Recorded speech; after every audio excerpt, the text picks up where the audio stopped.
कन्हालॉटच्या मंदिराकडे आम्ही आता प्रस्थान करत आहोत.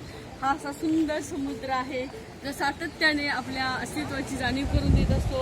असंख्य लाटांच्या आवाजात आपण आहोत आणि हा सगळा मंदिराचा परिसर आहे बरं का. इथं हे सगळे धार्मिक विधिविधान आहेत. तिथे अंचित्याला आपला प्रसाद ठेवलेला आहे आणि चला तर आपण आता ह्या मुख्य मंदिराकडे निघालेलो आहोत.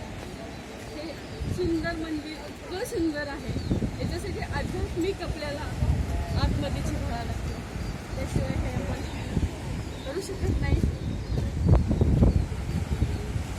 तर आवा इकडं बघा.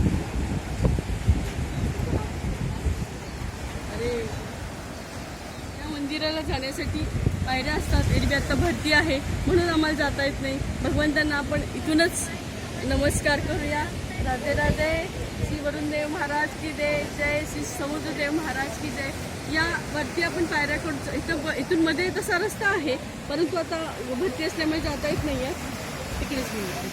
त्या मंदिराचं वैशिष्ट्य असं की वरती पायऱ्या चढून गेल्यानंतर एक गुहा आहे आणि या गुहामध्ये एक पाण्याचा संततधार झरा आहे, ज्याचं पाणी पिल्यानंतर आपल्या शरीरातील पूर्ण निगेटिव्हिटी जाते असं म्हणतात.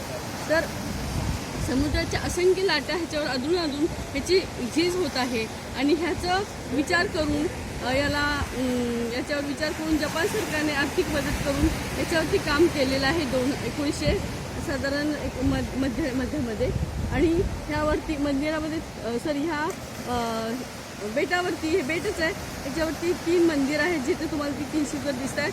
याच्यामध्ये एकामध्ये ब्रह्मा विष्णू महेश आहेत, एकामध्ये वरुणदेव आहेत, एकामध्ये अंचित्य बसलेला आहे आणि आपल्या या सगळ्यांचं रक्षण करण्यासाठी उभा आहे.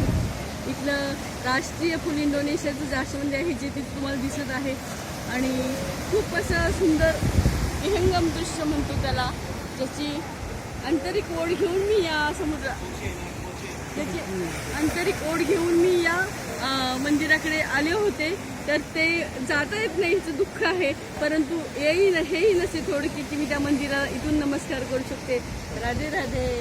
हरे कृष्णा.